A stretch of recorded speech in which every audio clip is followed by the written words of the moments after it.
Hi friends, இன்னைக்கு Deepavali special laddu தான் செய்ய போகிறேன். ஈஸியாக டேஸ்ட்டாக செஞ்சிடலாம். பூந்தி பொரிக்காமலே 1 கப் அளவுக்கு கடலைப்பருப்பு எடுத்துட்டு கழுவிட்டு 2 மணி நேரம் ஊற வச்சு எடுத்ததை மிக்ஸி ஜாரில் சேர்த்து மைய அரைச்சி எடுத்துகிட்டு வந்துட்டேன். பேனில் எண்ணெய் சேர்த்து சூடானதும் அரைச்ச மாவை கொஞ்சம் கொஞ்சமாக சேர்த்துட்டு நல்லா வேக வச்சு எடுக்கணும். மேலே கிறிஸ்பியாகவும் உள்ள சாஃப்டாகவும் வெந்து வந்ததும் எண்ணெயிலேருந்து எடுத்துட்டு ஒரு பாத்திரத்தில் சேர்த்து சூடு ஆற வரைக்கும் அப்படியே விட்டுட்டு மிக்ஸி ஜாரில் சேர்த்து பல்ஸ் மூடில் அரைச்சி எடுத்துக்கலாம்.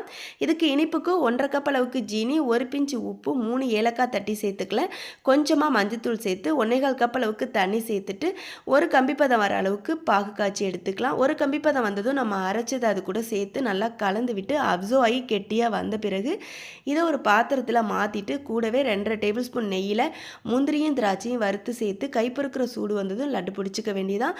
ரொம்ப சூப்பராக இருக்கும். ட்ரை பண்ணி பாருங்கள். பிடிச்சிருந்தா லைக் பண்ணுங்கள். நன்றி, வணக்கம்.